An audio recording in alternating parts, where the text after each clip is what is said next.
Hey everybody, welcome back to Tim Travels. I'm your host, Terry, coming to you from I-70 in Maryland. Actually, I'm going east towards Baltimore.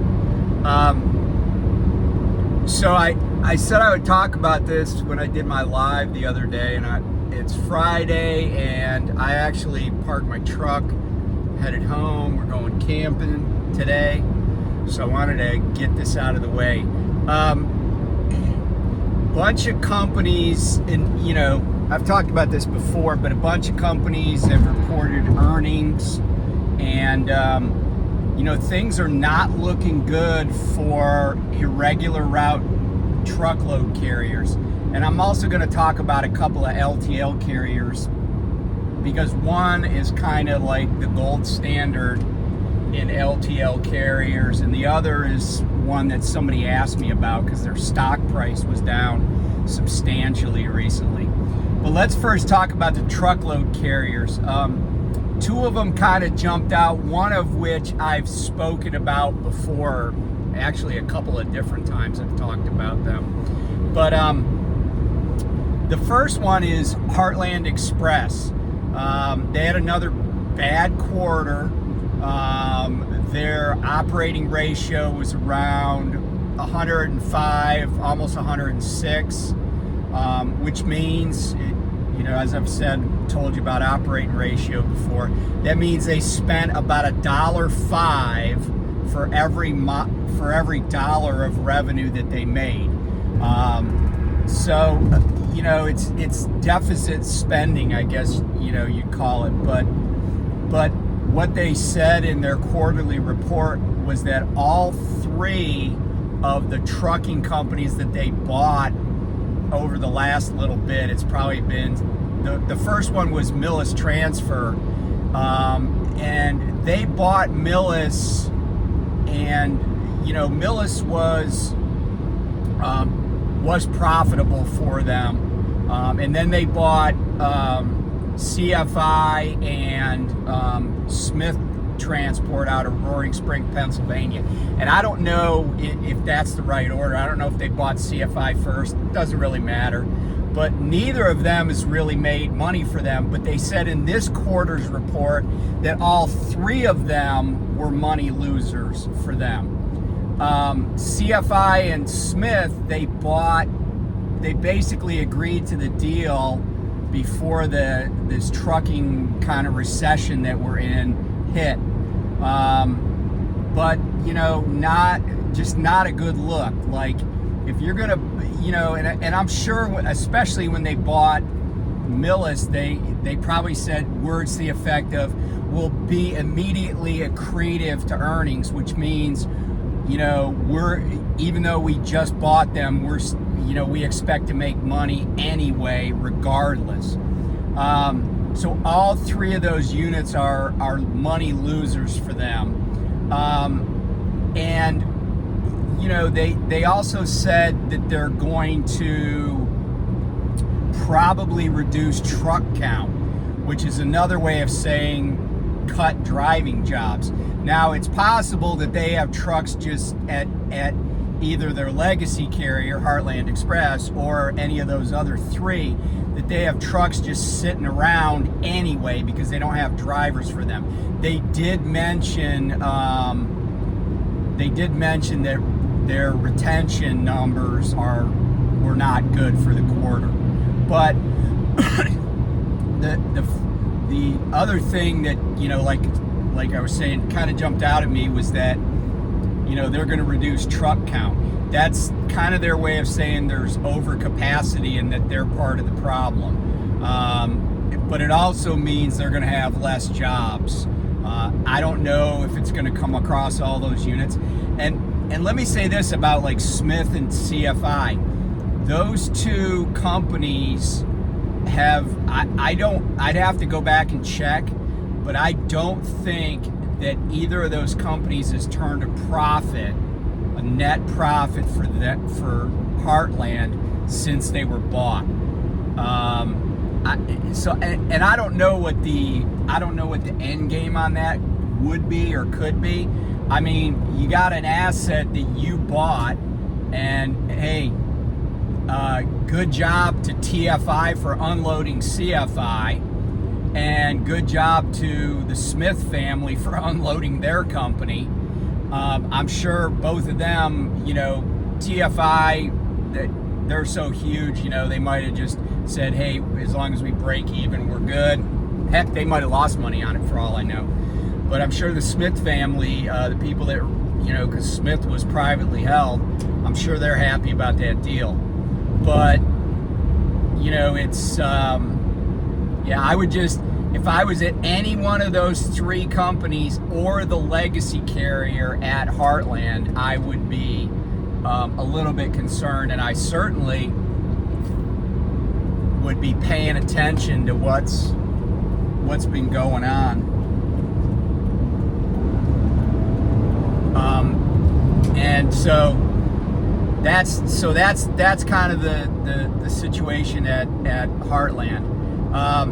So let's talk about PAM, and I should mention that PAM, I must have been in a coma when this happened, but apparently PAM Transportation changed their name to PamT, like PamT, and that is their ticker symbol. One of the things that jumped out at me about them this quarter, and I've never really talked about them before, although I'll share a little bit of a story. They had another bad quarter. They've had several losing quarters in a row. They attributed to, because they haul a lot of auto parts. So this particular quarter, there's just, and this, by the way, this is for Q1. Okay, so we're in Q2, but this is Q1 numbers. I don't know, auto shipments are down, so auto parts are down, and certainly the tariffs are going to have something to do with it, because I think auto suppliers are already seeing that. Volvo is laying off thousands of people at 3 different facilities here on the East Coast, and they attribute that to tariffs. But in any event, PAM not doing well, and I was going to share this story, but I applied at Med Express, and the reason I didn't, and they offered me a position, the reason I didn't take it is because I didn't realize, and I should know better, right? I should do my due diligence, but I didn't realize that PAM owned Metropolitan Express or Med Express. I knew Med Express kind of ran, East Coast. I would see them running back and forth between, like the Chicagoland area and, like Pennsylvania or whatever. And so I was like, yeah, that's a lane I wouldn't mind running. And, it seemed like they had an okay program. Well, then the recruiter, they emailed me back. I noticed that they had a PAM Transportation email. And so then I did look it up, and I was like, I just said, hey, thanks, but no thanks. I'm not interested in working for PAM. And their response is, oh, we're totally separate. They do their thing, we do ours. But yet, after that, when I started paying attention, I noticed that PAM trucks are pulling Med Express trailers and vice versa. They're all, it doesn't matter what it says on the door, they're all the same company. And PamT's OR for Q1 was over 110. It's like 110.4, which means, again, they spent $1.10 for every dollar in revenue they made. Those are horrible numbers. And honestly, and this is not the first quarter that they've been, they've had several bad quarters in a row. So I don't really know, like a lot of these companies, and they'll report and say, oh, well, we have this much cash on hand, and a lot of times that number includes like credit lines that they have access to. but I don't know, how long a company can go where, even if they have access to capital, how long can they go where they're just losing money every quarter? At some point, it's gotta either turn around or stop. Turn around. I guess turn around and stop are the same things. But again, if I was at those companies, Met or PAM itself, and I don't know if PAM has other, subsidiaries or companies that are under its umbrella, but man, you just got to look at that and say, read the tea leaves, like see, what's going on. And I will tell you that one of the kind of like canaries in a coal mine, one of the harbingers of trouble at a trucking company is when you start seeing office staff getting laid off. That's what happened at U.S. Express in a couple of quarters leading up to KNX coming in and saving them. And they had even kind of diminished or underreported, if you will, how many people they laid off, because I got some messages from people that said, yeah, they said they laid off 70 people, but it was more like 100. And when they start laying off office staff and people in the marketing department, recruiting, whatever it is, that's just bad news. And if you're a driver, you might want to figure out what your next move is. Start sending out applications. Okay, so those are the two truckload companies that I was kind of shocked at. Werner reported numbers. Their OR was not great, but it was sub 100. And they said kind of the same thing a lot of companies said, but there's headwinds, the market's really tight, etc. And you could check on any publicly traded company. You could look at KNX, you could look at Martin. They're all publicly traded companies. I think everybody's earnings reports are out now. And just see if you're at a company that's publicly traded, take a look and see what they're doing. Now, since I'm mentioning publicly traded, somebody asked me, so we'll kind of segue to the LTL space. Somebody asked me about Saia, and because their stock price is down 40% this year. But I took a look at Saia, and here's the thing to remember about stock price. Oftentimes, stock price is what investors are thinking, but not what customers are thinking, not necessarily a comment on the company's financial health. And my point about that is that I remember in 2008 when the market was just tanking and people were panic selling and everything. And I remember talking to this guy and I said, look at McDonald's, right? I said McDonald's stock and back then it was down, McDonald's stock was down 15% in a week. And I said, but I drove by a McDonald's on my way over here to meet with you. And guess what? The drive-through line was as full as it always is. Why is McDonald's stock down so precipitously this week? And the answer is because people still need cash.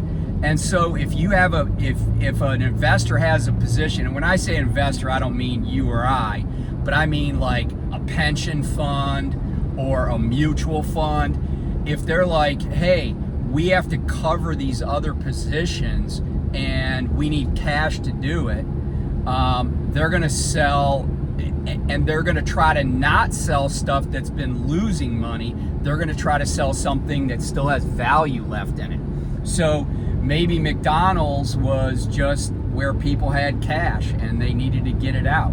I mean, that happens often. The other thing I would say is that, you know, people cycle in and out of stock, right?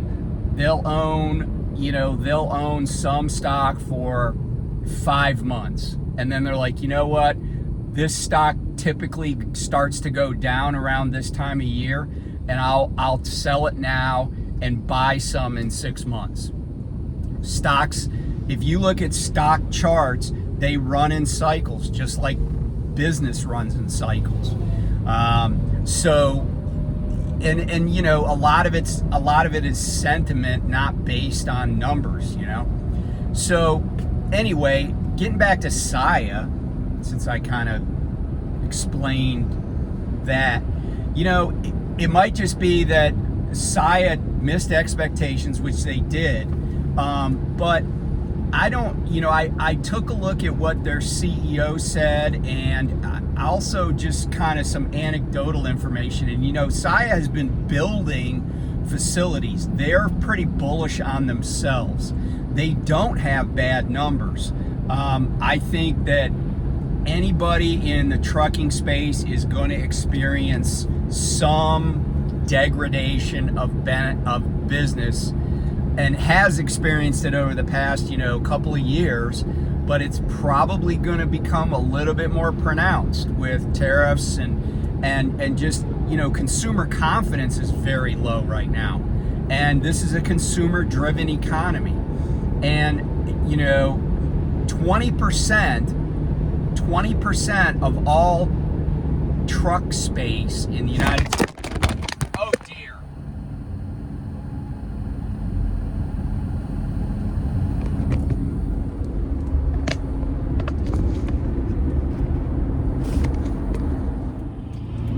Sorry about that. I hope everybody's okay.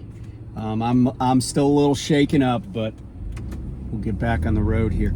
Okay, so as I was saying, 20% of all truck space in the United States is dedicated to hauling things that are imported.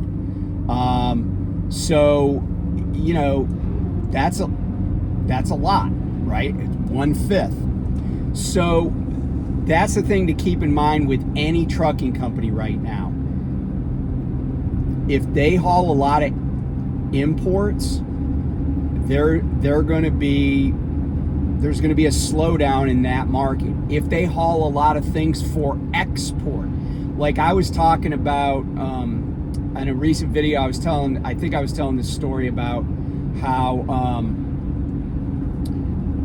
I picked up an entire truckload of pig's feet from, I think it's Smithfield in Sioux Falls, South Dakota, and I took it to the Port of Philadelphia, and they transloaded it. And that stuff was being shipped to China. Well, Smithfield just the other day said they can't export to China, even though Smithfield is owned by the Chinese, by the way. So yeah, Smithfield owned by the Chinese. JBS, by the way, is a Brazilian company, if you're keeping track of the meat space. So anyway, I don't think that there's like, if I was working at Saia, I wouldn't be overly concerned about their position in the market. I wouldn't be worried about it. And, you know, will things slow down? Sure. But I don't know that, I don't think Saia's going anywhere. And the other LTL company, and this is part of the reason I say what I say about Saia, but the other LTL company that you know did their guidance and did their quarterly report that I pay attention to is Old Dominion. Now, Old Dominion is kind of the gold standard in LTL. Their numbers are usually better than their competition. Their OR is great, but they had a crappy quarter. But here's the interesting thing: Old Dominion was basically like, yeah, we're not worried about anything. And, you know, so I think they were doing the Alfred E. Newman, right? What, me worry? But it's interesting that they say that because they're, you know, they are the team to beat. I will say that. They are the team to beat in the LTL world. But they don't seem to be too concerned about things. They're concerned, obviously, but they're also kind of bullish on the future.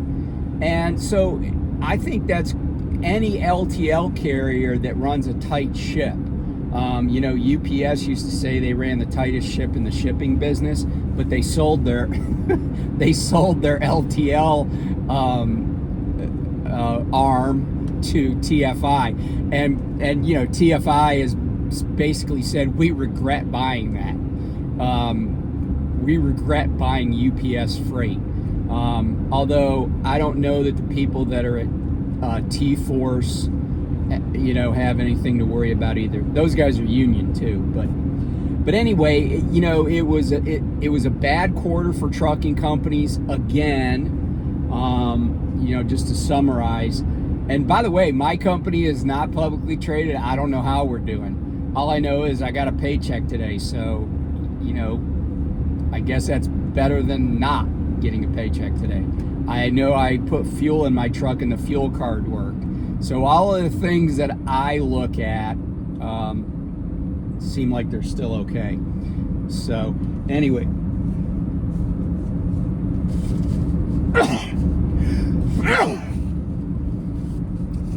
Don't worry, I'll edit that out. Anyway, be safe, have a good weekend, and I will be talking to you guys soon. Bye.